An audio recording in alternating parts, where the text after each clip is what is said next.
Side Scrollers is brought to you by you. If you'd like to support the show, head over to patreon.com/sidescrollers.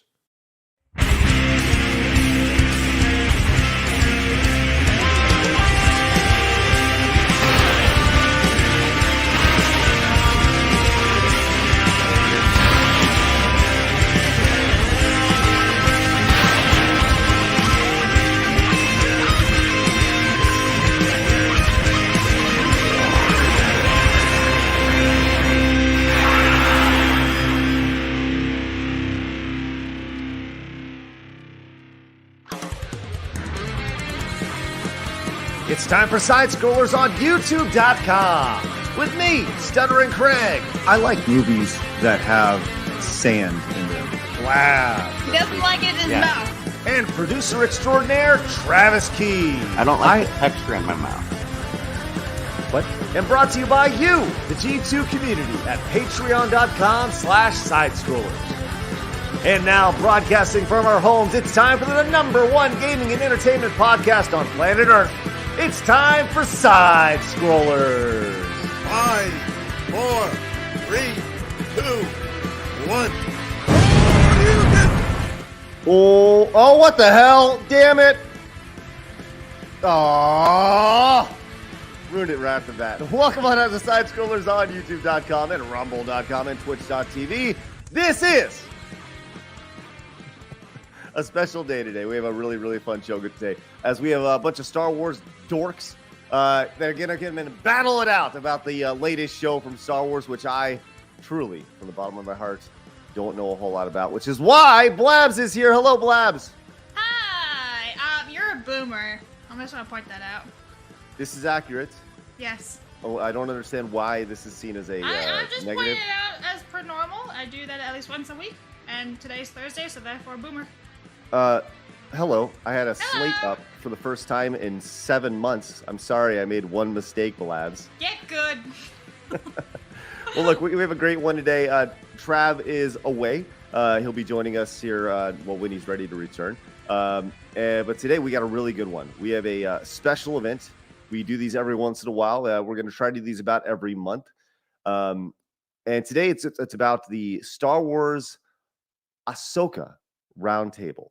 And Blabs is the brainchild of this. So today, Blabs is going to be running the conversation. And Blabs, I'm going to let you bring everybody in and introduce everybody as well. But before we do that, I want to remind you guys that we are live over on Rumble as well. Make sure you guys hit the follow button over at Rumble, rumble.com/sidescrollers. You can follow us over at Twitter at SidescrollerPod. And we have an Instagram, don't we? And we're so close to 500. I think this morning we were like maybe 10 away, not even. So if you're not following us on Instagram, please do it. There's lots of memes, including Craig trying to thrust a hot dog into his mouth. I'm just saying. Anyway. Yeah. It's a daily occurrence here on Side Scrollers. He loves hot dogs. We know this is this is different than what we usually do on the show, so make sure you guys show extra support today if you guys are into this type of long form, this type of conversation. Make sure you guys hit the thumbs up button. As always, we have a goal of 20 memberships every single show. Let's see if we can hit that throughout the duration of the show. But this is a conversation that is set to include you as well, so make sure you guys you can contribute via super chats if you guys like, or just with the regular chats. No need to support if you don't want to, but if you do enjoy this type of conversation, please by all means support. With that said, Blabs, introduce. Right, so we have to bring in Mr. Grant Gregory first because it is his birthday, October 5th. I mean, not for him anymore because Australia. But happy birthday, Grant. Thank you for being here at 3 in the morning Australian time. Hi, how are you? Thank you very much for having me. Yes, it was my birthday. I am not quite 40 yet, so I'm still celebrating my 30th area-ish. So I know it's pretty good. Grant, moving ahead, would you mind? I'm sorry to interrupt you, but would you mind wearing a black turtleneck moving ahead so you can just look like a disembodied head floating on the screen? Yeah, I might have to do that. Yeah, will you do that? That would be good. Yeah. God, that'd be awesome. Like, what a bit! I love that. Sorry, I haven't been a disembodied head for years. That was a phase that I don't really want to talk about. But yeah, no, I'm happy to be here. Happy to talk about the show that either saved or destroyed Star Wars. That's right. We'll find out by the end of the night which one it is. So that's right. Well, thank you, Grant. Happy birthday to you. Yes. Thank you very much. And the next guy, Disparu, or as I say, Disparu. How you doing, man? I'm good. Yeah, I've been watching Ahsoka. I'm here to represent my boy Thrawn. He suffered, struggled, and failed repeatedly, but as in any hero's journey, succeeded in the end by successfully dumping Ahsoka and Sabine in a different galaxy. So there was a lot of sacrifice involved, but at least we got a good result out of it in the end. Thank you. All right, and the next is Yumi in the movies. How you doing? I'm great. Oh I'm great. Yeah. What a dork. Hey, Eric, how are you, buddy? I'm good. Hey, before we went live, you pointed out something that nobody here caught, which I just want to point out to the audience. Can you show everybody what's on your head? Oh, my cowboy hat phones?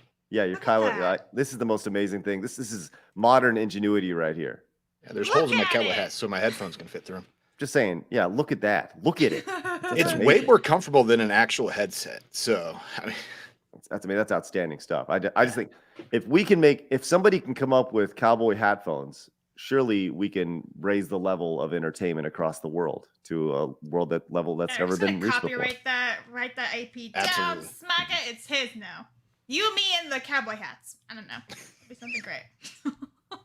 I tried. Shut up, Craig. I see you. Anyway, the next person is Rogue Attraction, aka Tom. How you doing? And Zort, I should say. I just have to say, I really hope that he didn't take like a nice Stetson or like $100, $200 hat and do that to a hat.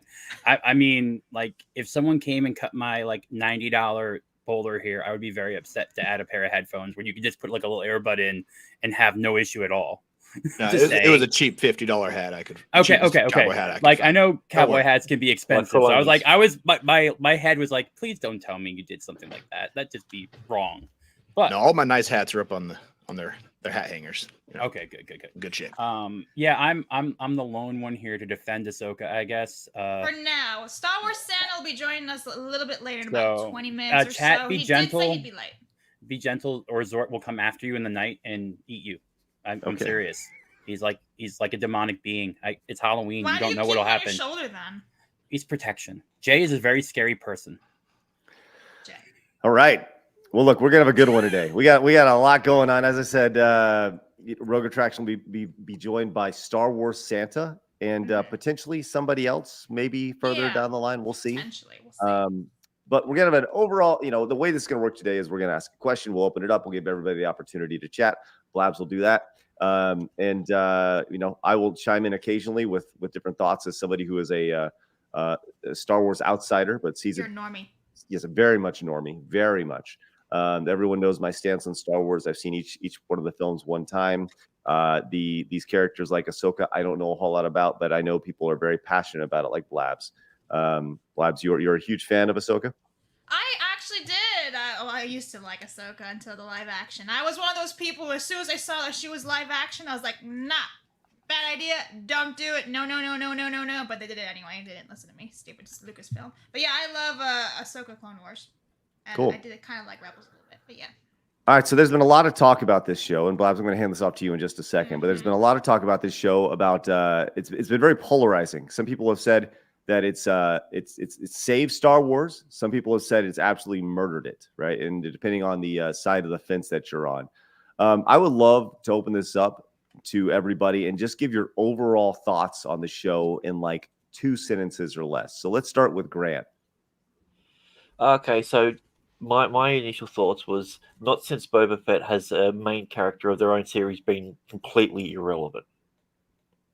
That's my main take on this. I think the irrelevancy of the main character of the name series. I mean, what was the point of her? Disparu? Yeah, if you remove Ahsoka from Ahsoka, every single main event happens, and you can sum up the entire series by Thrawn Returns. But it takes 8 episodes just to tell that. There isn't really a plot. Eric? Not enough Chopper or Ray Stevenson. Rogue Attraction. A lot of people's arguments would go away if they just called it Rebels instead of Ahsoka. Yeah. Why? Because it is Rebels. It's not Ahsoka. It's Rebels. You get a lot of things with Sabine. You get Ezra. Baylan is a waste. I agree. Baylan should have had his own show, and then rest in peace Ray Stevenson, because he was the most interesting thing to it. Yes. But it is Rebels. It is a live action continuation of Rebels. I don't think the character like Ezra. If you watched Ezra live action and you watched him from Rebels, he actually has mannerisms and speech patterns similar to the cartoon character. He does talk similarly. His actions go along with the Rebels character. So I don't really feel like people are being portrayed differently besides Sabine, Sabine's getting a little bit of an odd character twist, especially moving away the sort of tension between Sabine and Ezra that was existing in Rebels. So I just think that the name of the show was to try to draw in some normie crowds, because I will say this, Disney adults dress up as Ahsoka all the time in the parks. They go there all the time dressed up as Ahsoka. They like cosplaying as her. So they wanted to try and pull in the normie Disney park fan into the show, because Ahsoka merch sells well, especially through Ashley Eckstein's brand, Her Universe. It sells really well, so they were trying to draw in more normies with the name being Ahsoka. Sorry, that was more than 2 seconds. So, it doesn't solve the problems with the show, though. Like, no, it doesn't. Rebels, I'm just telling you what still happened. Have the problems with the characters, the plot, the pointlessness. Yeah, that's all of the events still would have happened. That's because Dave Filoni knows how to write a 15-minute kids show. He doesn't know how to write 30 minutes or higher for a length of show. I do agree that I do like the show. I just don't like how he wrote it. It's boring, but it's not the worst thing. It's not Boba Fett. It's not Kenobi. It's definitely not those two, because it doesn't actually destroy any characters, really. If you think about it, what character does it actually mess up? Book of Boba Fett destroys the image of Boba Fett. Then, hang on, guys. If you're saying it doesn't destroy any characters, what about Sabine Wren with all of a sudden being force sensitive? Well, how does that destroy her besides evolving her? So it's not okay for a character to change and evolve? That's what I'm asking you guys, because there was no show of it in 4 seasons of Rebels. And it's been 10 years or 7 years, right? So a character can't change. So you're saying every character has to stay the way they are unless they go the way you want them to go. What do you mean it's been 7 years? It's been 7 years since the end of, like, from Rebels. Like, there's growth patterns. They've got the end scene of Rebels. They say 10 years. They've got the end scene of Rebels in the second episode, shot for shot, beat for beat. But I'm saying by the time they get to Ezra, it's been a length of time, right? So Sabine had time to grow. We never saw her do anything, and I agree. This is like a Rey situation in some ways, but they want to sell lights. Yeah, they want to sell. I would put it to you: it's not that it destroys the character of Sabine; it destroys every single other person in the entire universe, because now all these people have access to the Force. They have telekinetic powers. They can see into the future. They can predict everything, but they don't because they're too lazy or thick to learn. They did that before with Broomkid. Like They just showed that he was. They was repeating there's a force-sensitive kid. Yeah, I'm just. Sabine is a character they needed to figure out something to do with, and they wanted to pull away from being Mandalorian. For some reason, they wanted. A jetpack. She had one in the show. Yeah. She had one during the final seasons. Like, I don't know. It's Dave Filoni doing his writing. I'm just saying Ahsoka's character didn't really change much. Ahsoka's character went through a really good scene. I don't know if it's World Between Worlds or if her dream sequence. I don't know if Anakin's supposed to be the father or it's supposed to be Anakin Force Ghost, but there was some things that had to be filled in for her character that people wanted to see. Was it a little bit jangling keys? Sure. But it was still kind of well done. So it's not like it was a badly done scene. And also, I think the kid actress was great. The one from Guardians from Endgame. And the Barbie movie. I actually preferred her to Ahsoka. Give me the Hayden Christensen and her doing Clone Wars. Like, I would actually think that'd be great. Like, she works well, but I think people are being more so, and I want to ask this from everyone here. If this show came out 10 years earlier and we weren't in the culture war thing and we weren't in everything like that, would there be as much complaints about it besides some of the pacing issues? Would there be as much complaints, or is this just a sort of building up upon everyone just hating Star Wars now, hating Disney, hating the things, and just hating on it to hate? Because it's not as bad as Book of Boba Fett. It's not as bad as Kenobi. Answer that first. I'm just curious. Like, is this just a situation of when it came out and the company that released it? No, I think the fact that we've had that time on top of it makes it. It just makes it worse. On top of it, it's not a good show. If this come out 10 years ago, this would be And if Disney was pushing it the same way and everything that it's been pushing, this would be the Last Jedi movement. It'll just be called the Ahsoka movement. That was essentially happened. I think this would have been the thing that kicks it off. The quality of the show is the issue, and the fact of the matter is that everything that seems to be around it is, if you said, hating for hate's sake. Like, we're not here because we hate Star Wars. We're here because we love Star Wars, but we hate what's happening to it. That's the thing. And the idea that if we disagree with the current state of Star Wars, that we're hating for hate's sake, I 100% disagree with. I'm going to ask this. Who here makes videos for clickbait? Like, to be honest, hate gets more views than liking something, unless you're Star Wars Theory, in which case it doesn't matter. He has 3 million subs. But I'm just saying, I'm being honest here. The number of tweets yesterday that were like, oh my God, Star Wars is dead. I'm done with it. Echo Base Network, all these channels. They didn't do that with The Last Jedi. They were still watching Star Wars for like a couple years afterwards. To answer your clickbait question, that is essentially part of the YouTube game. You have to get people to click your video so it gets shown to people. So would I say that my titles were dramatic? Yes. The thumbnail's dramatic? Yes. I mean, that is literally what you have to do if you want to grow a channel on YouTube.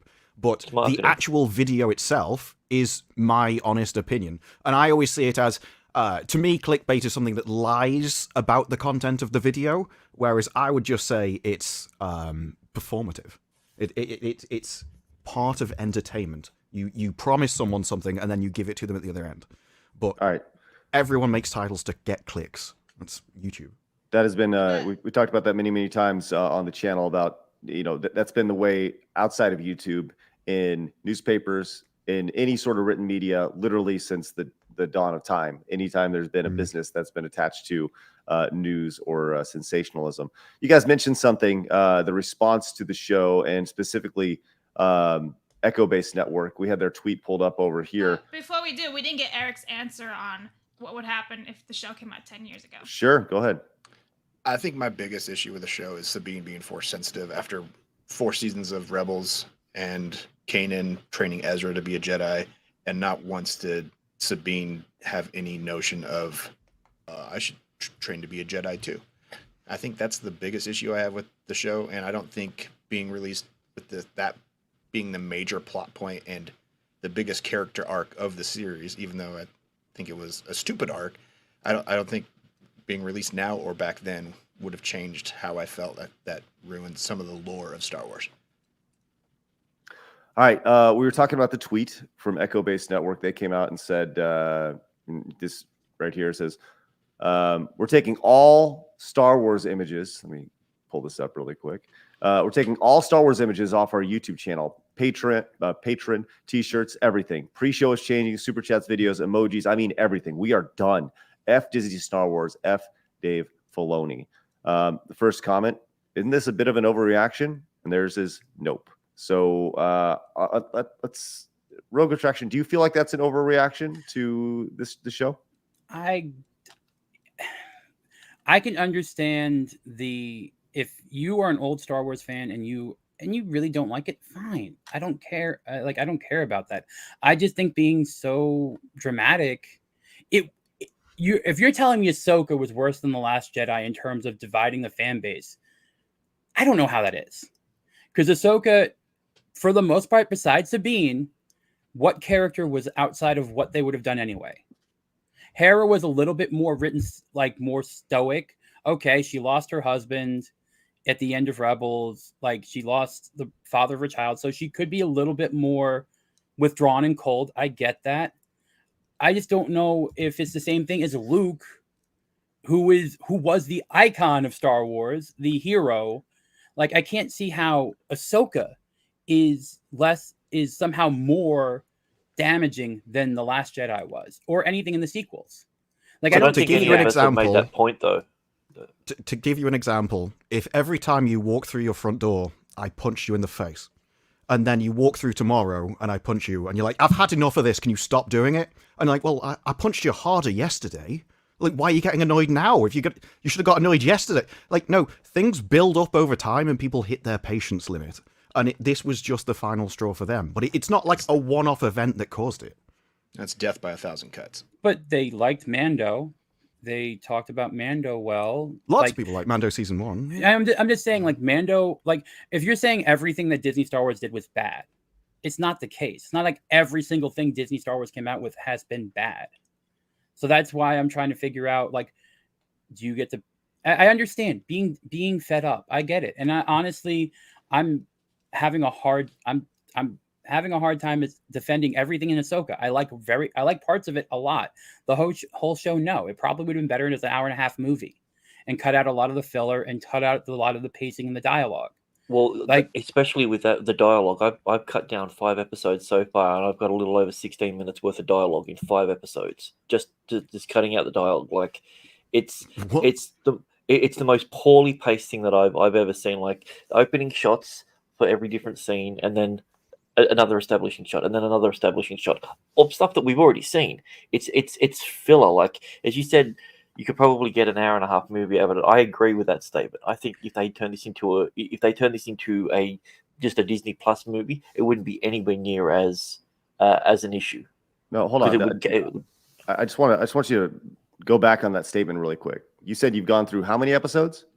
5. 5 episodes, and you said there's nearly 5. Okay, and let's just a little over 16 minutes worth of dialogue over the course of 5 episodes. Yeah. Mm-hmm. And that's not including the previously on and everything. That's the interactions between characters. Taking out the time where someone says blah blah blah.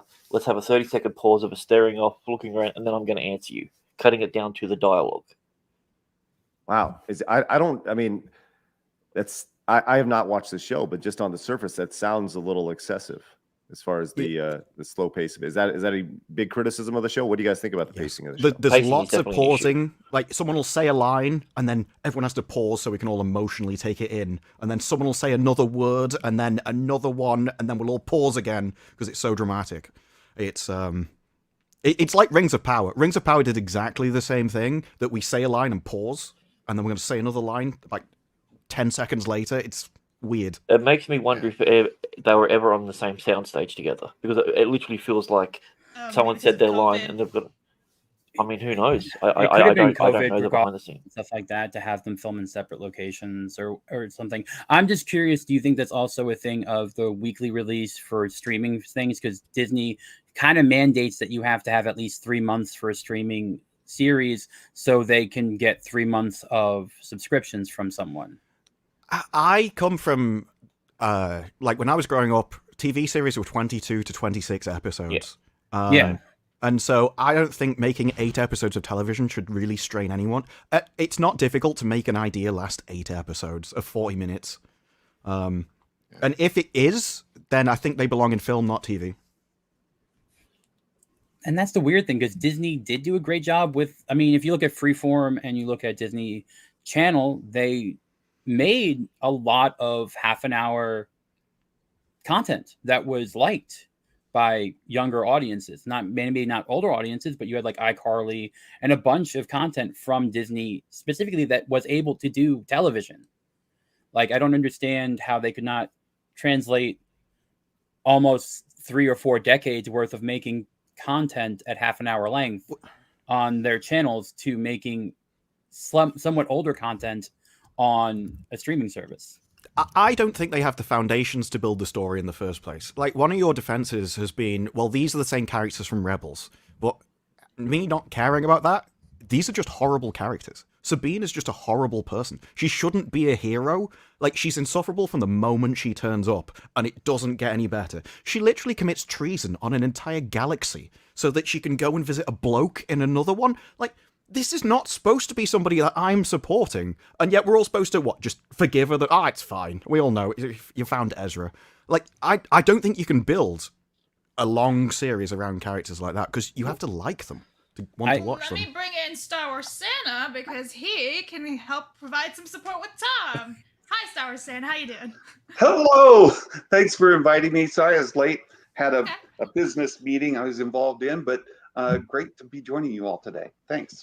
By the way, the most appropriate channel name in history. I just like to point that out. Oh, thank you so much. Yes, for folks that don't know, I am a professional Santa Claus. I do performances at malls and stores and parties and all of that through the holidays, and I'll be at IKEA, and for an example, here in Columbus, Ohio, this season, as well as lots of other places, country clubs and houses and stuff. So All right, man. It's fantastic. That's awesome. Just for my morbid curiosity, have you ever had a kid pee on you before? I have not, but I've had them vomit on me. Oh, well, that's enough bodily fluid. Okay, I got a question for you guys, and this goes back to a tweet I saw this morning, and I wanted to bring this up. We talked about the YouTube game as a whole, the idea of producing content around these shows. Brew, you were talking about how you watched Ahsoka, and now you're watching Robin Hood, and people want to see your reaction to these shows, but not everybody is a YouTuber, right? That has an audience like you, but everybody seems to have an opinion about Star Wars one way or the other.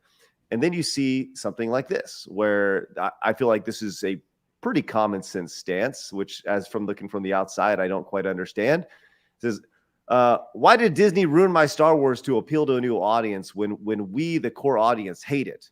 And they said, because you tuned in to every show, every single one of them. They gained an extra audience and still retained you, but under the guise of, quote, hate watching. What are y'all's thoughts on that? There's multiple layers. Firstly, it's not true. Like, the shows aren't profitable to begin with. These things aren't at the top of the rankings. Like, Star Wars was one of the largest IPs, and now it isn't. Now it's struggling to beat things like... obviously there's a reason for Suits. It's got more episodes and stuff. But you'd see it higher in the charts if it gained a new audience on top of the old one. But from my perspective, when it comes to... Because I get this a lot. Like, why'd you watch this stuff if you hate it? And it's like, no, you don't understand. I don't want this stuff cancelled. If you enjoy it, that's great. I'm fine with it. I find it funny, which is why I watch this stuff. That is my entertainment. So I don't care if my videos make people watch it. I don't mind. I'm just here to have fun watching this stuff. Yeah, a lot of YouTubers will hate watch something so their viewers don't have to. And you see a lot of people saying, thank you for watching this so I didn't have to, and telling me how bad it was. So they're not actually gaining any more viewers. I mean, if you're a YouTube personality or a reviewer or anything like that, it's part of your job to watch it, and you're not really part of the ratings as normies are, the real number that they're looking for. And the ratings for these shows have just gone down and down. And if you remember how the blockbuster of episode 1 25 years ago went, Star Wars should be bigger than it is, and it's no longer that big. And it's because each show keeps bringing it down, and more historic fans are walking away from it every day. There's a bit of a catch-22 in here, though, right? So as a dude who grew up with the original trilogy, right? So I was 10 years old in 1977. That summer I went to the theater and I saw Star Wars, right? So that's when I hooked on. And I saw those 3 movies as they came out, as I was growing up into my teens. And then there was nothing, right? We had some real crappy animated stuff, real terrible stuff. We had the Ewok movies, the holiday special. We had folks showing up here or there, but we had nothing as far as canon is concerned for a very, very long time. Even as you go into, say, the expanded universe, George made it clear, like, oh, that's fine. It's just not my story. I'll tell my story when I'm ready to tell my story. And we never knew. And I went for the better part of 20 years without any knowledge of another Star Wars ever going to happen in my life. George didn't promise us he was ever going to give us anything. Episode 1 came out, and it was a huge excitement because, you know what? We're getting Star Wars again. This is the best thing ever. And that movie was tremendous. And I remember arguing with a lot of my peers that movie's not bad. I enjoyed it. And I bought it on all the different formats I could. And I kept telling all my friends, hey, I love that movie. And they kept telling me how bad it was. And then Attack of the Clones came out, and the wheels came off for me. And then for another more than decade, I had no Star Wars for me that was exciting. I didn't care for Revenge of the Sith that much. It was a big improvement on Attack of the Clones. Still not enough to excite me about Star Wars again. And I had no promise coming out of the prequels that we were ever going to get Star Wars again. It's the same thing again. Disney bought it, gave us The Force Awakens, and my excitement went back up for Star Wars. And so sort of these big movie events that happen were big cultural things in the zeitgeist, as they like to say. They were huge.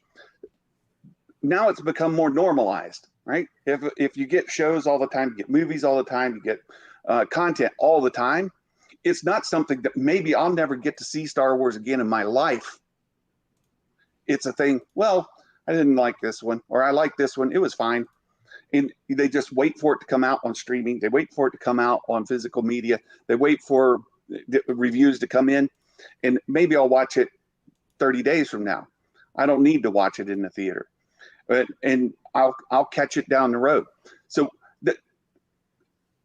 if we want to say we need these great big events, well, tell everybody you're never going to get a Star Wars movie ever again in your life. And then 20 years from now, come and release another movie. That movie will do huge. And it doesn't matter if it's the best movie in the franchise or not. It'll do huge because people had no promise, no expectation of ever seeing another Star Wars in their life. And that's where I came from. And that's, to me, I'll take this Disney Plus content over droids, Ewok Tales, and the junk that we got in the latter half of the 80s. Right? I love it. I love it.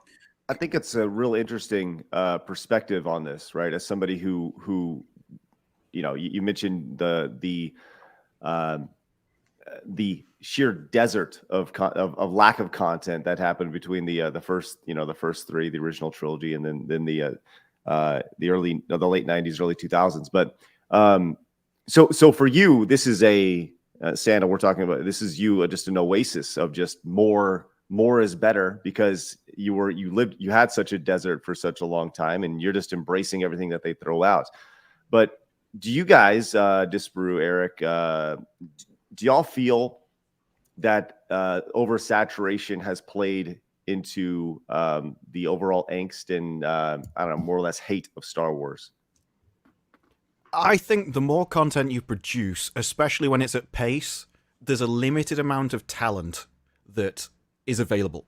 And so inevitably, if there's more shows, like in the streaming boom, you're eventually going to run out of good writers, and you have to go down to lower quality writers. So there's definitely an element of it. But I also think that it's what the show is pushing. Like for me, a lot of the quality of something comes down to sort of the message, the values within it. I didn't like Secret Invasion because it's telling me that the villain is good. I didn't like this because it's telling me that Sabine betraying her entire galaxy is a moral thing to do that we should just forgive because she wanted to get with a bloke. And that I find that kind of attitude repulsive, and I can't bond with that character because of those reasons. And so I think that there's also an element of what the writers believe is different to me. But at the end of the day, with all this stuff, the objective rating is whether something is monetarily successful. If it gets more viewers, it's better than something else. It's just it shows that there's some kind of innate value to it. I'm going to disagree with the notion that Star Wars is oversaturated today.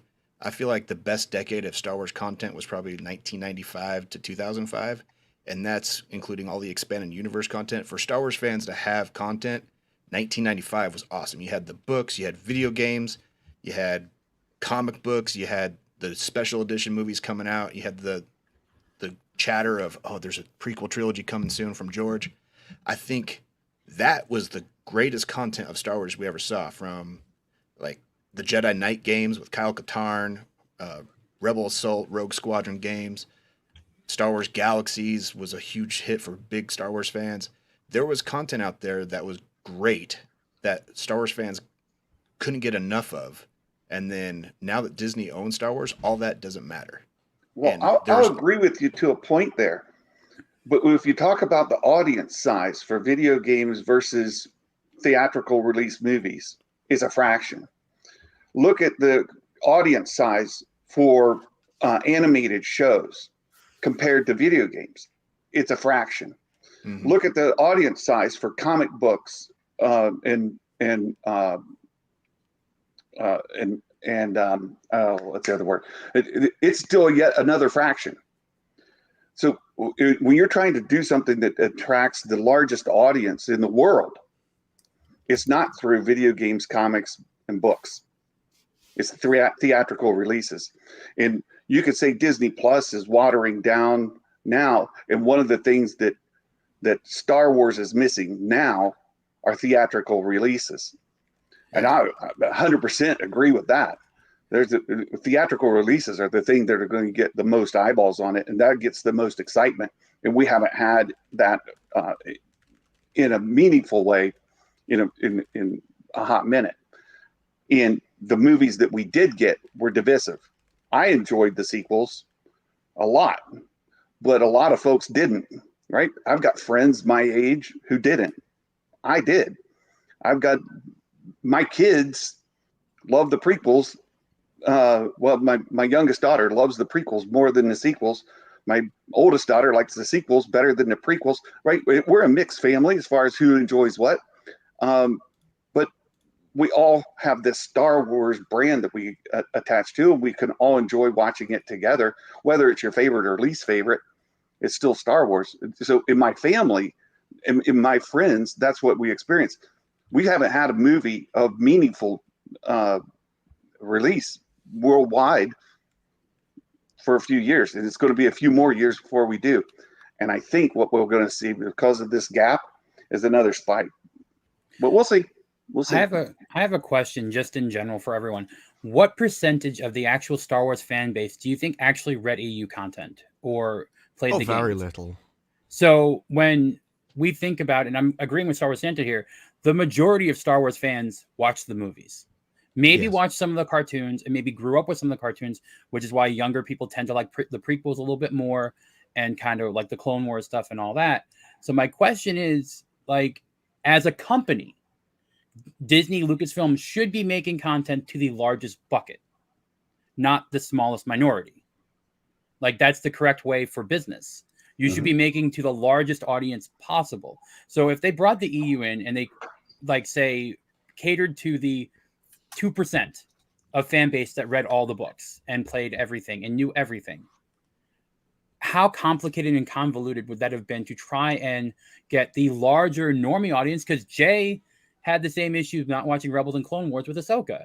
Like, so he did not watch prior stuff. He did not watch stuff. So he had a harder issue to watch Ahsoka. So isn't that the same thing Disney kind of did with some of their stuff by saying, look, we're not going to use this prior knowledge stuff, the 2%, 3% of the population that watched it, and it'll just make a new story because it'll be easier for the larger group to watch. I don't see how it could be easier when you've got already established stories that have sold. If we're talking about 2%, we're talking about still millions of copies of books overall sold. So there is an audience there. They are good stories. So if you're going to adapt a story, why not adapt the stories that we already know are going to be good? You're also talking. How many novels did George Lucas adapt? Himself? None. None. Oh, yeah. Why? But he still acknowledged Coruscant, the name of the capital. And he said they're not his. But well, he stole some stuff, just names and things. But even in those, he changed the context of many of them. Why didn't he use them? Why didn't he take a novel and adapt it into a movie? I mean, the hard work was already done. The reason why he could have cashed in by making another movie, taking any novel you pick. Let's take my favorite. Let's take the Heir to the Empire trilogy. That was my sequel trilogy for the bulk of my life. So why didn't George go ahead and just make those movies? He could have easily cashed in the check. The reason why people say, why didn't you just adapt all these books, is because they've read the books, liked the books, and thought they were quality books. Whereas when they... I don't even think you need to, but people are saying that you should do that because we see what they produce when they make their own stuff up. Like, why didn't you just use this? It's better than what you can make. Like, what you're physically capable of making. Like, you say, we should watch Rebels for this. You're talking as if Ahsoka is some incredibly complex show, which you need a deep understanding of the lore. Barely anything happens in it. It's like, this isn't something where drunk 3PO needed to know the in-depth workings of the lore to understand the show in the first place. It's not that deep. which is one of my issues. The characters are shallow, the plot is shallow, and in the end, the entire story is pointless and would have happened without the actual characters in it. Yeah, the issue is None not of that's making changed by new Rebels. content. It's you're alienating old school fans that like the EU when you say that doesn't exist anymore, but we're going to take some things from it. Well, I mean, George, he said that's a different universe. It's not even my universe. He's still never really. There was contradictions at some point, but nothing huge, nothing like I'm throwing it all away, like Disney did when they bought Star Wars. They didn't say they're throwing anything away. They rebranded it. Well, no, they said that they're decanonizing it. It was never canon. They didn't say they were decanonizing it. They said that you can't decanonize something that wasn't canon, though. They said they were decanonizing it. So it had to have been canon. They didn't say decanonizing. They said they were rebranding it.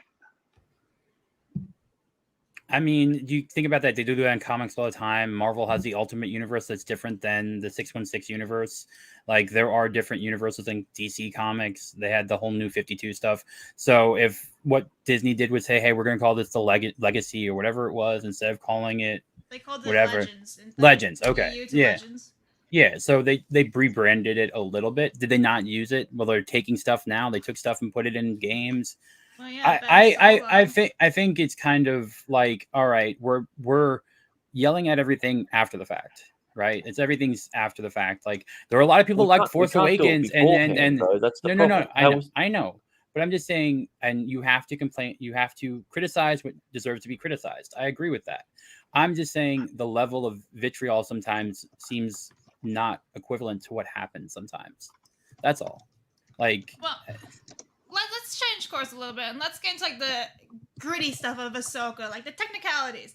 Hayden Christensen, Anakin Skywalker, Member Berry cameo. What does everyone think about him being in the show?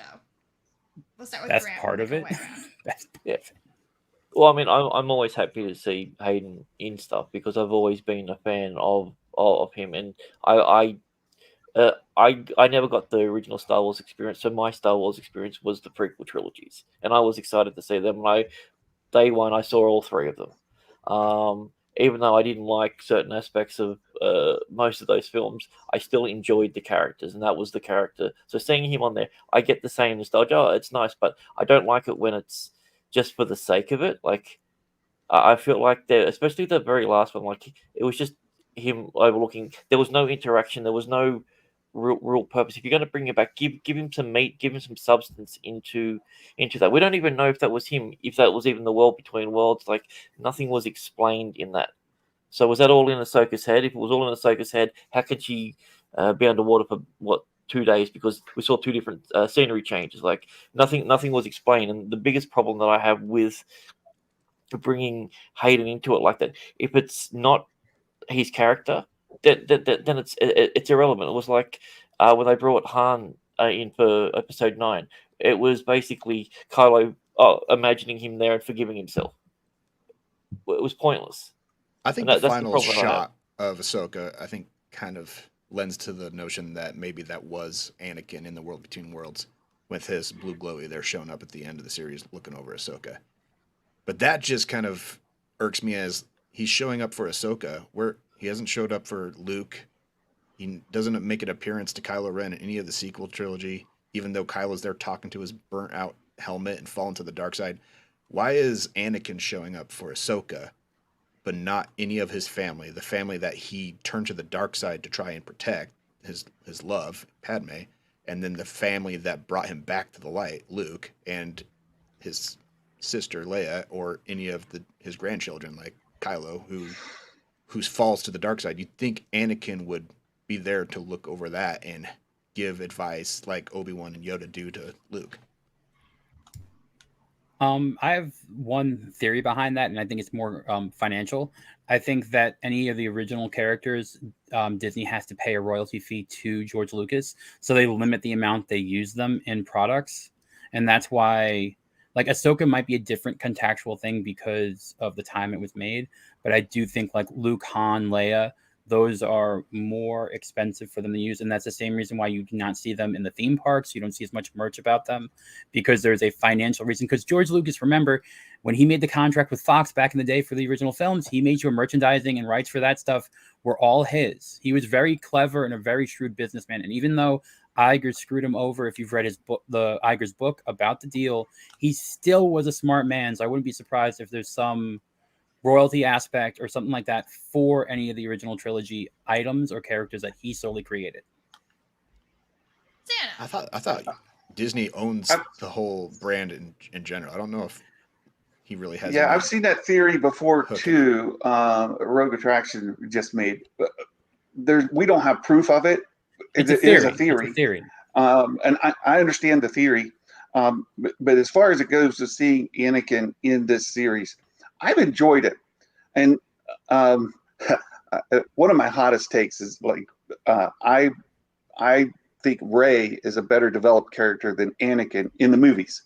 Now that's me, right? You can disagree with me and call me whatever you want. That's fine. That's just me.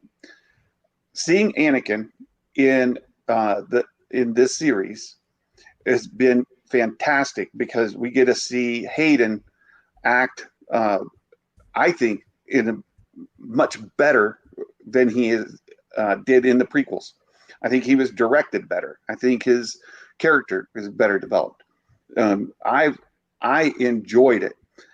It was great to see him there, and hopefully we get to see a lot more of him.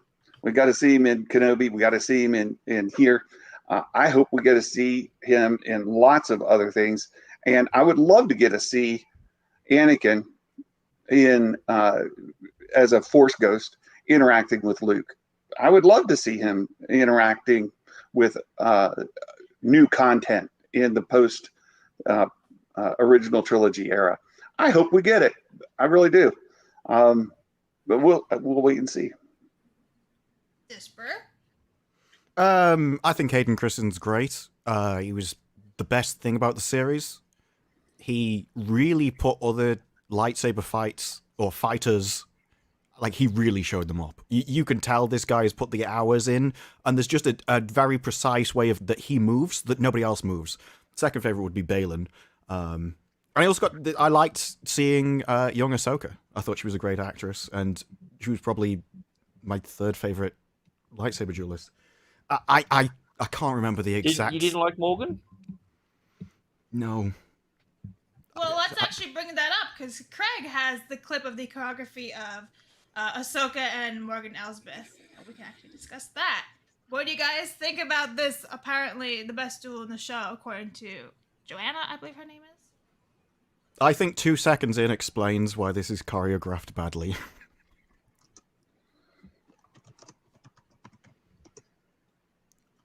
They both pull back, and it's like, we're all going to attack, and then she dodges backwards for absolutely no reason whatsoever, when she could have defeated her in one move, just by attacking high and low with her lightsabers.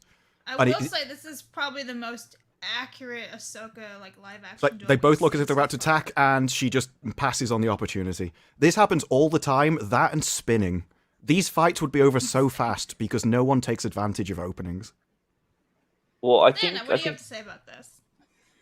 Well, I thought that when I was watching this and rewatching it, you could see that Diana Morgan, right? She is a martial artist. Yeah. You can see that her execution is comes from tons of training and tons of experience, and Rosario just doesn't have it. She doesn't have that experience. She doesn't have the training. God bless her for giving it a shot, right? And she trained hard. You know that she put her best effort in, but just the eyeball easily sees a difference between the two actresses who are performing here. It's night and day.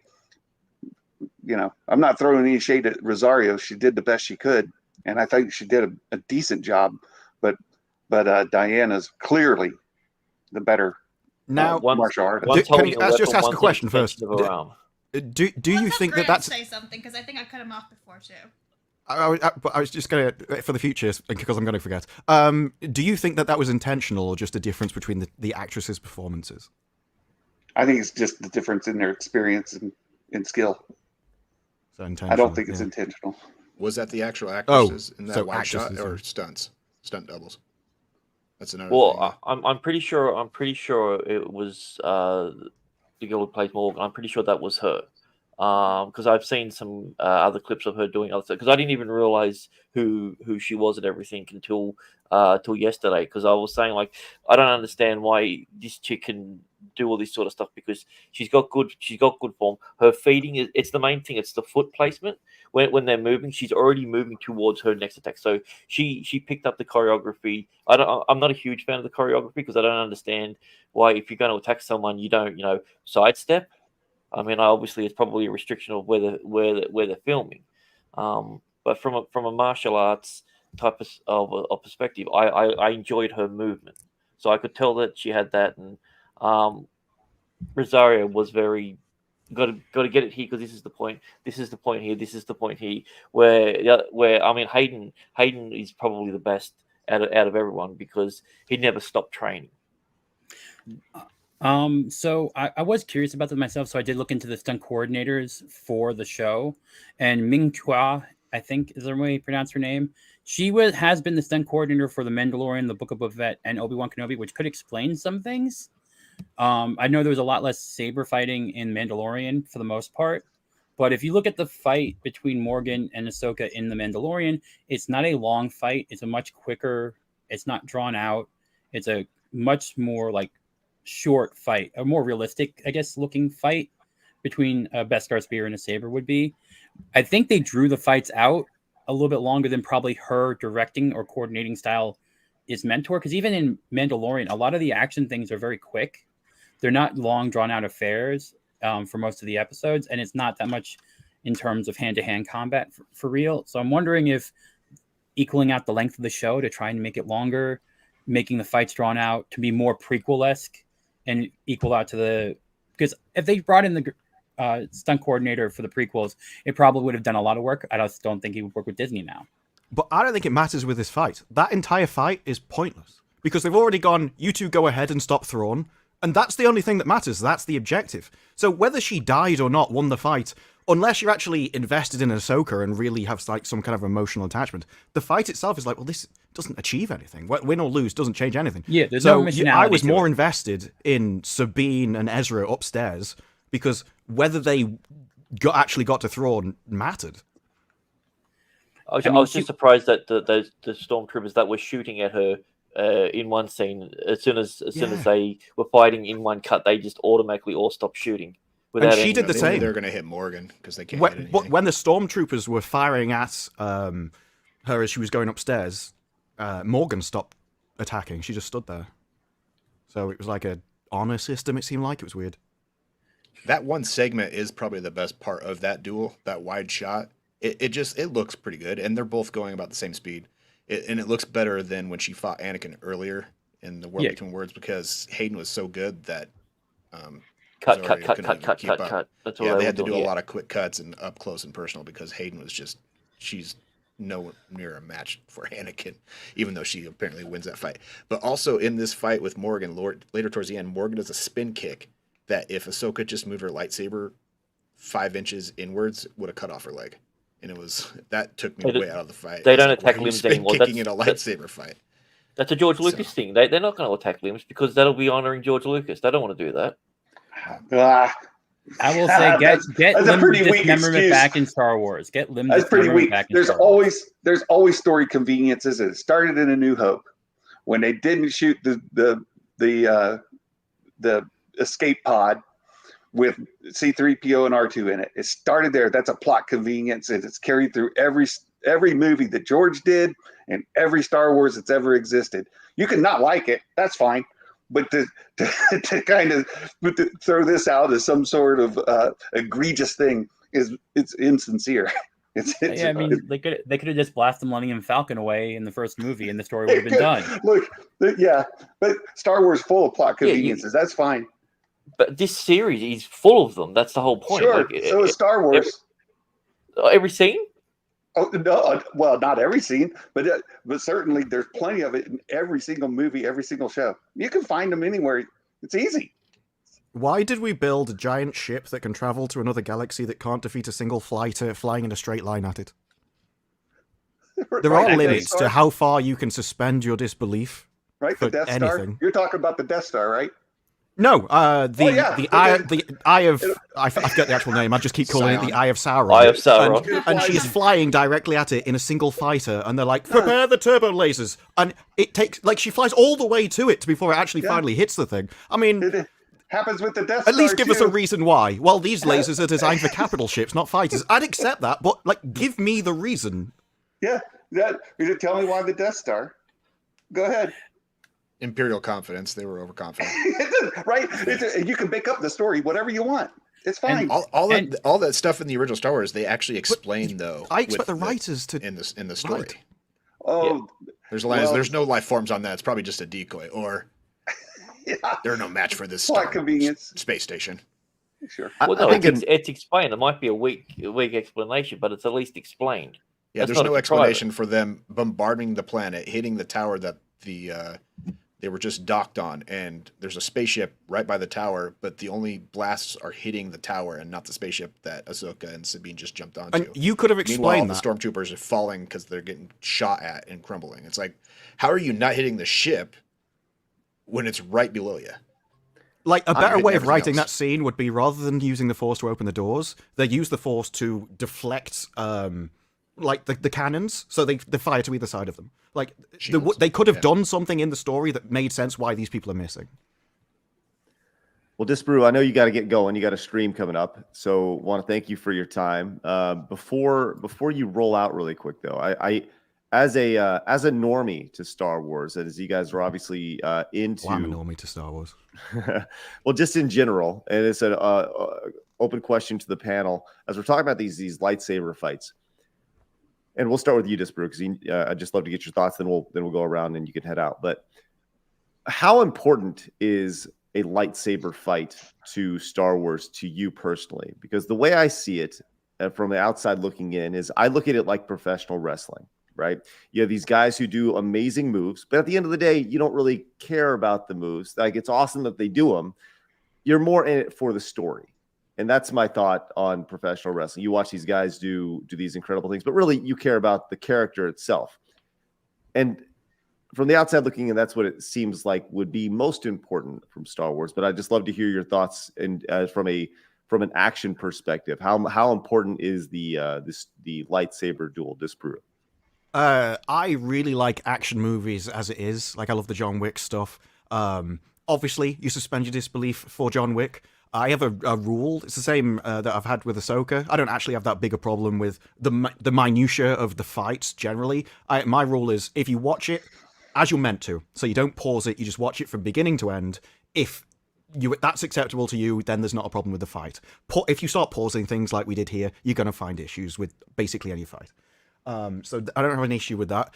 But when it comes down to caring about the fight itself, you have to care about the characters. You should care if Ahsoka could die, and there should be a possibility that something severe, maybe she'll lose an arm.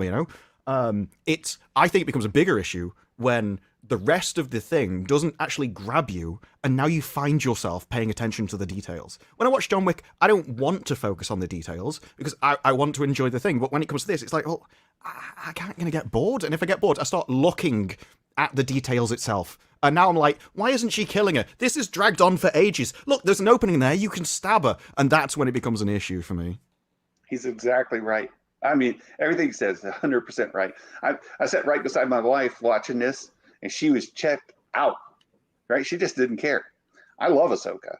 I loved every bit of it. I'm smiling. I'm cheering. I'm having a great time watching it. It has to do with your emotional connection to the characters and the story. Either you're in or you're out. It really boils down to that. Either you're in or you're out. And for me, I was in. My wife, not so much. I will say for me, I was watching this as a Rebels fan who loved Ezra. Ezra was a character I really liked in Rebels, and that's what I was watching this show for. Ahsoka, to me, honestly, I'm going to be honest, character should have died. I agree with that statement. She should have died and been left back. But Ezra was, for a Disney fan and for a Star Wars fan, for their first show that Disney made, one of the first piece of content that was Disney, was a male lead, and you got Disney sucks at making boy characters. Disney sucks for the most part. You have Aladdin and Lion King. like, and Milo from Atlantis, but no one really ever talks about it. And I guess Treasure Planet's like a 4 out of however many animated features from Disney.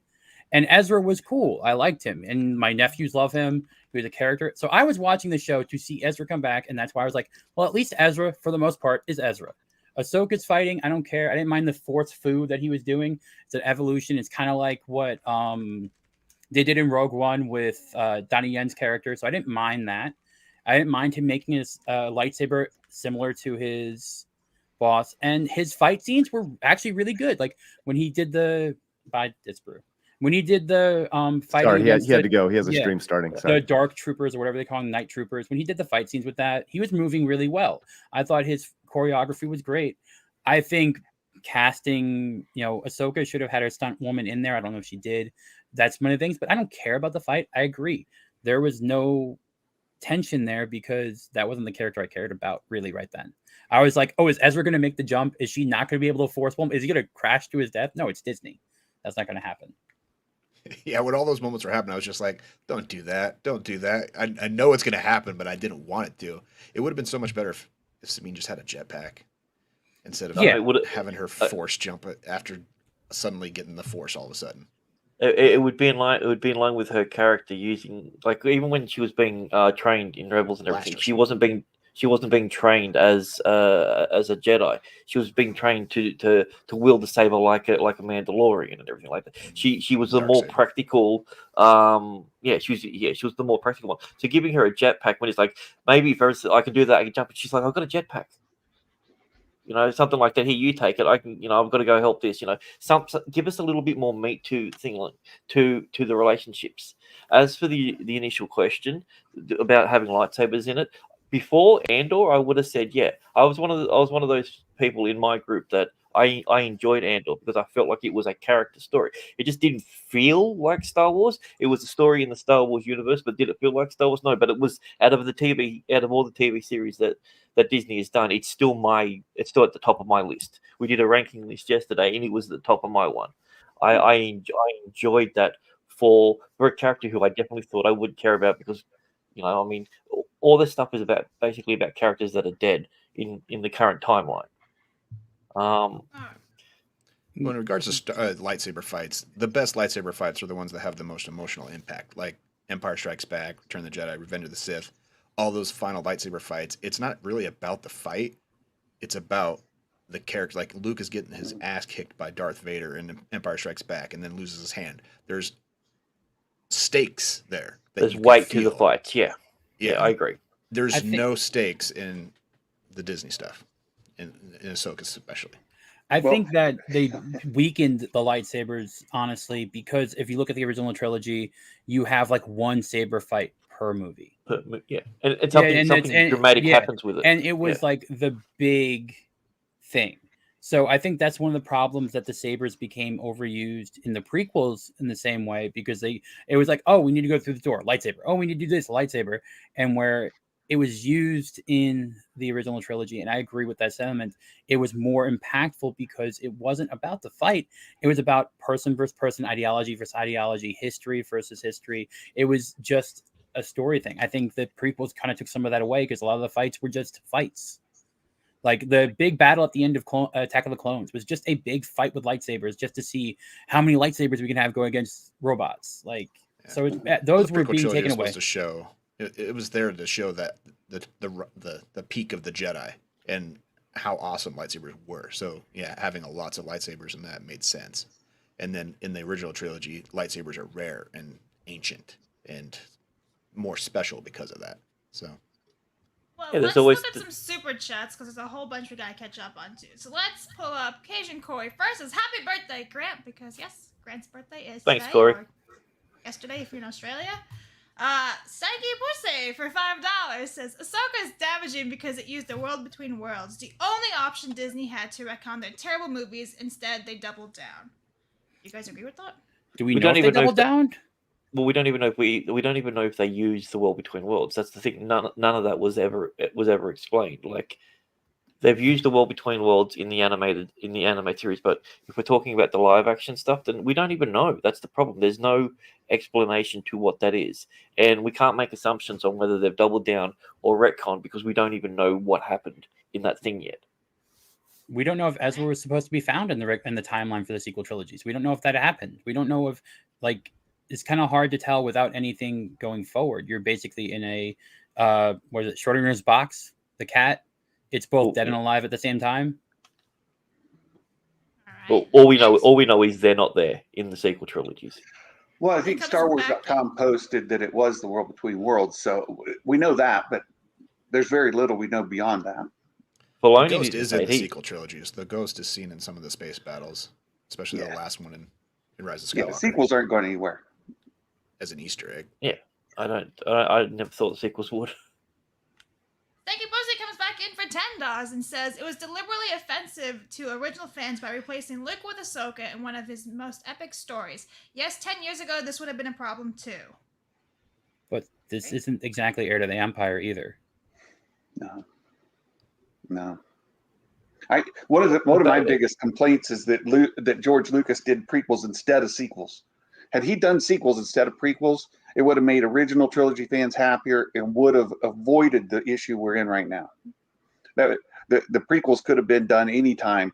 Doing the sequels, and the other benefit he gets from that is Mark, Carrie, and the original trilogy cast are young.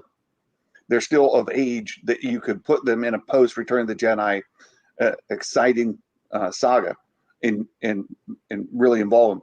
And tragically, we've lost Carrie, and Mark's older, right? Everybody's age beyond being able to do something that immediately followed. So I throw that on George for choosing to do prequels instead of sequels. It would have been much better, but we are where we are, and their ages aren't changing. They're just going to get older. We're going to lose more and more. I don't understand how that's relevant, though. Well, the point was about being offensive to the original trilogy fans by replacing Luke with Ahsoka. Well, Mark's, like, if you're willing to do something in this era, Mark's too old. Yeah, but I don't get how, like, then that's all George's fault. It's because he didn't make him. Like, that doesn't change the quality of the stuff that we're getting now. Well, I'm just saying, if you wanted to see Mark Hamill in Luke Skywalker post Return of the Jedi, it should have been done when the prequels were done. The ship sailed now, so replacing characters like Luke with Ahsoka or Ezra, which is what I think they're going to end up doing, is using Ezra as your male protagonist. And then it's mainly a factor of age. It's not to purposely insult original trilogy fans like myself. It's just, hey, they've gotten older. You've got to do something else. Now, quality of the stories that Disney Lucasfilm is doing now may not be any different, but you wouldn't have those particular arguments. I don't think we would have the Disney. Like, I mean, it's a weird hypothetical, because if they had that, would we even have Disney taking them over? Oh yeah. Well, that's like a rabbit hole. It would just cost a lot more. It would just cost Iger a lot more. But I mean, if you read the book, Iger really gave George Lucas a big push for his Young Indiana Jones series and gave him a chance when no one else was willing to. So I do think there would have been that same relationship formed. And I think that's a thing that would have happened, because the Young Indiana Jones series came out before the prequels. And if the prequels were the sequels when they released it and stuff like that in the 2000s, then you'd have had the same connection between Iger and Lucas already formed.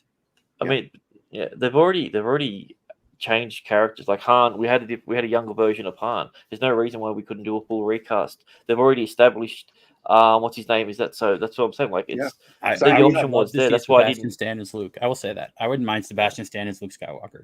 Yeah, sign me up for that. Dude, I would love it.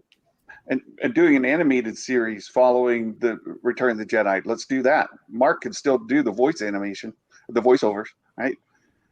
Let's do that. I'm in favor of recasting or doing an animation. That's great. Dermy. That's what I'm saying. So I think maybe Yeah, I'm that's where trying it's to coming get to from. this So, one. sorry. Go ahead, All Dermy. right. Woman. Dermy Wormy for $5 says George Lucas signed off on everything in the EU. Also, Disney both disowned the EU and steals from the EU. That's right. Kathleen Kennedy did say there is no source material. Real. All right, next one. Steiner Math for $5 says nothing can save Star Wars. Ahsoka did. It burned to ash in the ground, salted. Let Filoni make a $250 million movie. It'll end up like Indy 5. All right. Super Sentai guy says Disney Star Wars sucks. Debate over. Thank you. Peter for $5 says the most annoying part of the writing of Ahsoka is how much it requires audience interpretation despite its lack of substance. Okay, let's hide that. And the next one, Tommy reviews for $5. They should hire Adrian Paul since he actually knows swordsmanship and did a lot of own stunts and fights while he was in Highlander. And start a math for another one. For those defending Ahsoka, would you be if this was a random movie and not a Star Wars show? If you're honest, I'm guessing it's probably not. Let's start with Eric. Well, I wasn't defending. They said Ahsoka. defending. It's just me and Star Wars Santa. Well, no, it's like, would you like? Okay. Would I be Tom, into we'll it? go with Tom I mean, then. would I Yeah, have would watched? you be into it? Probably not.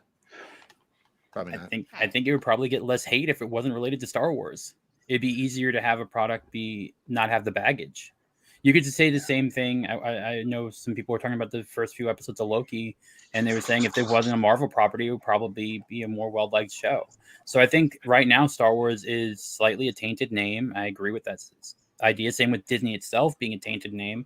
So if it was just a sci-fi show, it might have been said, oh, it's boring pacing, blah, blah, blah. But no one would have brought up Sabine's character because there would have been no past to it. So it would have just been the character. No one would have been brought up other things if it wasn't related to Star Wars. So I probably still would have watched it. I'd given it a shot, but I wouldn't have there'd be no emotionality to it because it'd be a new show. Yeah, it's hard to say the eyeballs. I think that's the biggest thing. I think the reason that most people were watching it was because it was connected to it. It was a sequel to an already pre-existing thing. These sort of hypotheticals are really hard to really know. Would I have watched it if it was some random one? Not until someone that I trusted told me it was worth watching, or it was so bad that you have to watch it. I'm watching it because it's in Star Wars. Yeah, it's hard to say that about anything, like you're saying, like a hypothetical like this.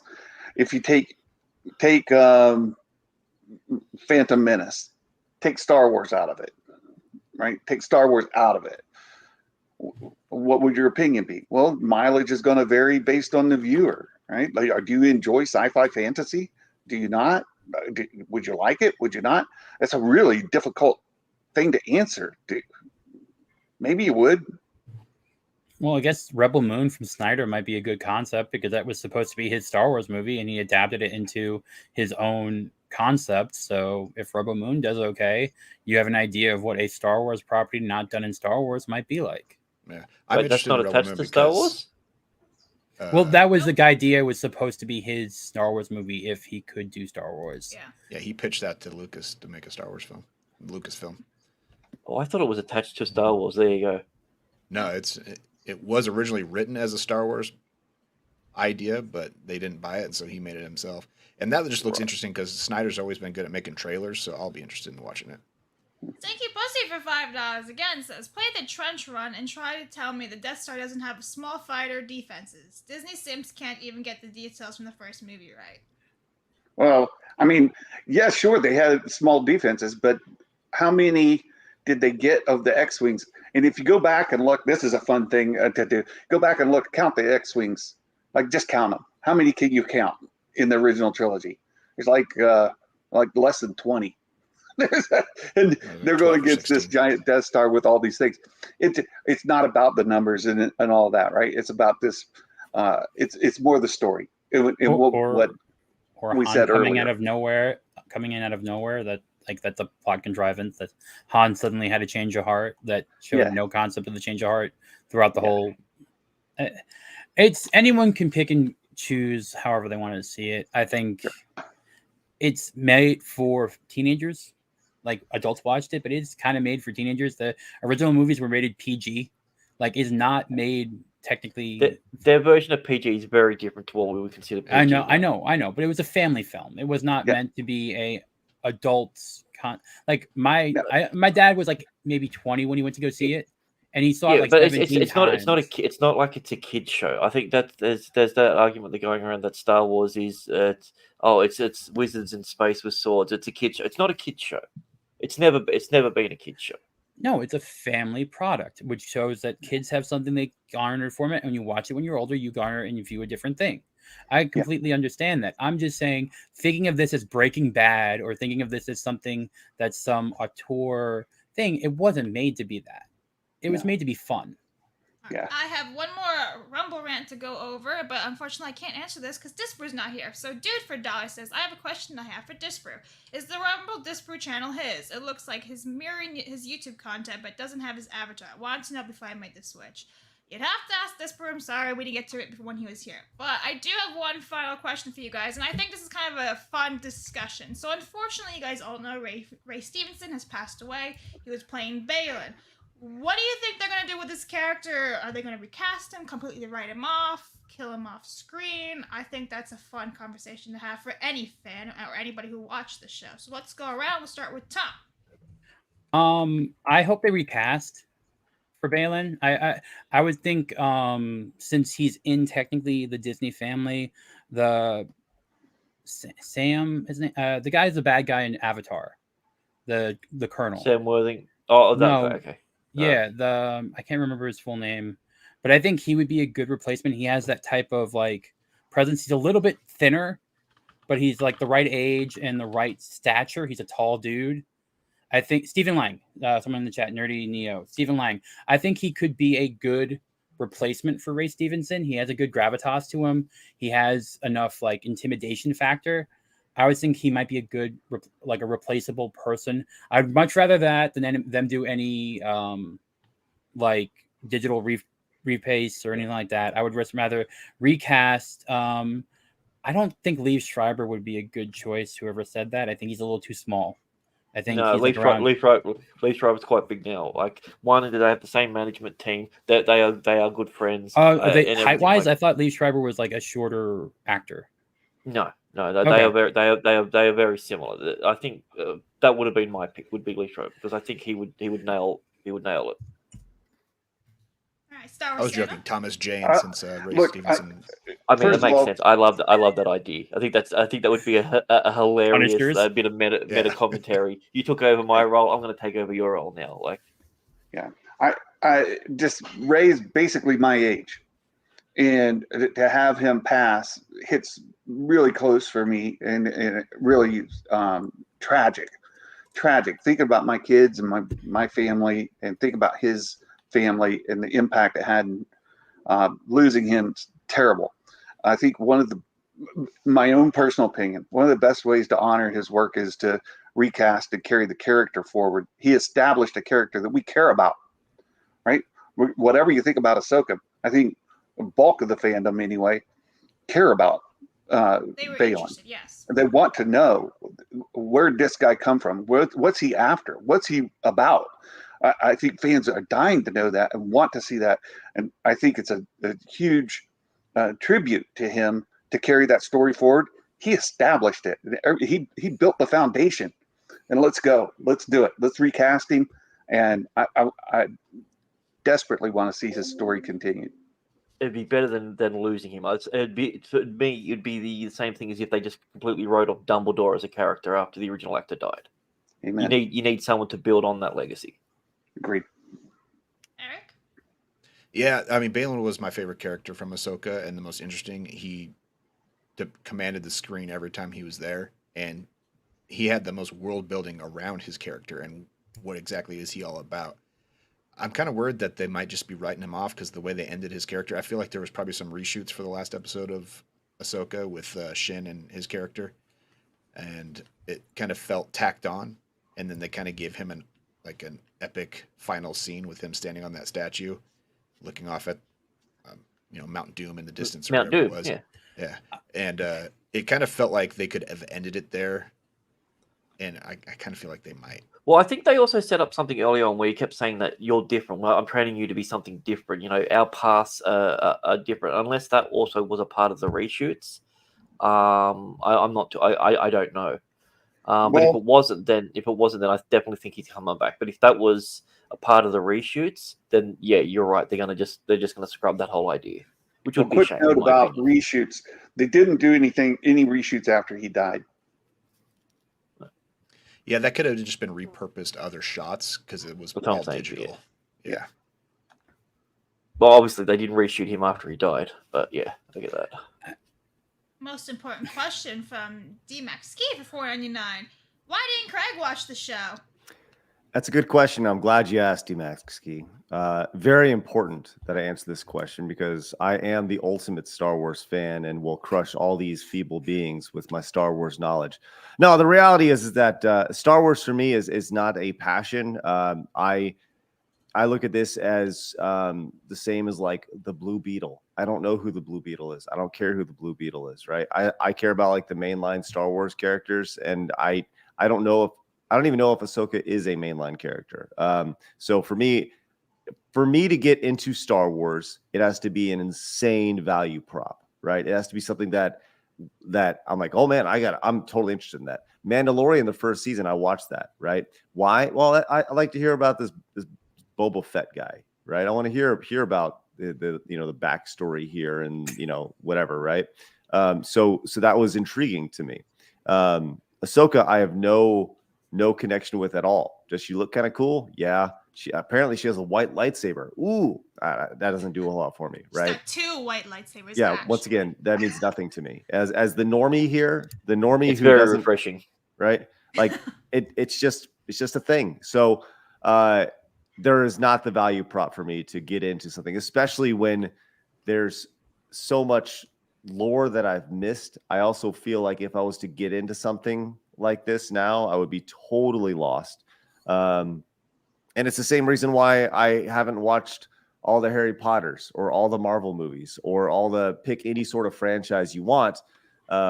It's just a lot that I feel like I've already missed out on, that unless you have your nose to the grind and actually devote your time to this entire universe and build your channel, your life, your world around this thing that somebody else made, I don't know, it doesn't really interest me a whole lot. So that's why. Thanks, Craig. You're welcome. Sorry, D-Maxi. There you go.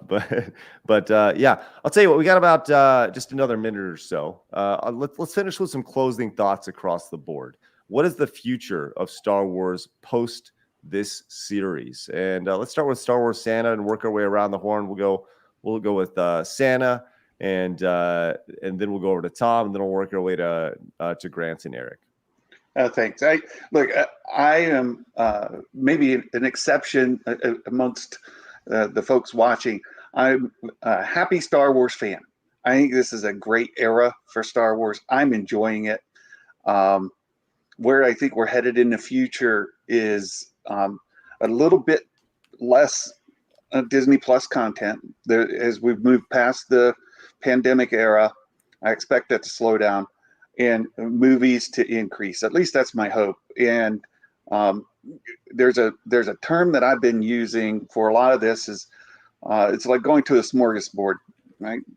Not everybody's going to like everything at the buffet, and that's fine. You may be there for the steak and potatoes. You may be there for the fish and the mac and cheese, whatever. You do you. And if you really enjoy the prequel era, I am hopeful that we get plenty of prequel era stuff that you love, that you absolutely love. I enjoy the sequels. I'm dying to see where the rest of this goes, and I would love to see more with Rey and Finn and where their story continues. That may not be for everybody, but at the smorgasbord, not everything is for everybody. So I think if we can look at it that way and pick and choose the entrees that you like, then enjoy it. Tom, go ahead and let's go about your thoughts on where Star Wars goes in 2 to 3 sentences.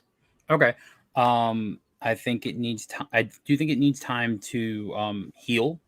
I'll say that. I think there are characters that people do care about and enjoy, like Cal Kestis. I think has gotten a good fan following and stuff like that. So I do think there are characters that they can move with. I just think I think it needs to be forgotten a little bit. And that's why the generational movies that came out every 20 years or 30 years worked, because people kind of forgot some stuff and was very nostalgic of the old. So I think that might help. I say maybe 2030 will be our first movie, I think. Brant? Yeah, I think the problem was we went from a drought to a flood, and that's never a good thing for the whole landscape. The future, I think we're going to see a lot more fanfic sort of stuff coming up, because when people aren't happy with what they're getting, they're gonna go, well, you know what, I could do better, and they're gonna push their own creativity. There is a channel that's called Prism. He did what his interpretation of the sequel trilogy was. It is a phenomenally good story. It changes characters, but he made the rule that he would put them all essentially in the same place that they were at the end of it. So he's not creating new characters, doing everything. Rey's going to end up where Rey is. And yeah, it was a cool exercise, and I think the guy did really good. And if you've got a chance, check that out, because anyone who likes Star Wars content, just think of it as an Elseworld story or as a World Between Worlds or anything like that. But I think that's the future, that where we're going to go. We're going to be seeing a scaled back from the main content and a lot more in the extended content. Eric, you get the last word, buddy. Well, I think the future Star Wars, for it to improve, I think they need to move away from the timeline they're in right now, go hundreds of years in the past, thousands of years in the past, or in the future, and make original content with original characters, like the Old Republic or something like that. Maybe not Revan or anything, but try to create something new with Star Wars as the base of it. And I think that's what they need to do. But I think we'll see more. They're obviously going to lead up to an Ahsoka movie in the near future. So, yeah. All right, awesome. Well, we appreciate you guys coming on today, spending a little bit of time with us. Blab's good job being the moderator today and making sure the conversation flows. I encourage everybody to find the links to, obviously the Rogue Attraction and Star Wars Santa and Mr. Grant Gregory, You Mean the Movies, and Disparu down in the description. You guys go find that down there. But thank you guys very much for being a part of the show today, and we really appreciate it. Thank you so much. It was great being here. Enjoyed it. For sure. Not every day I get to spend my birthday with Santa, so. Hey, and once again, happy birthday to you. Almost 40. Almost 40. Yeah. We're gonna work on getting you that black that black sweater, so you look like the disembodied head floating. It's gonna be really, really nice. So, all right, guys, go subscribe to everyone's channel. Appreciate everybody being here. You guys have a great day, and remember, people are gonna try to keep you down. Don't let them. You guys got a goal. Go get it. I'll see you guys shortly over on the Side Scrollers Plays channel, where the Mega Man Funathon continues. Have a great day, guys. Bye-bye.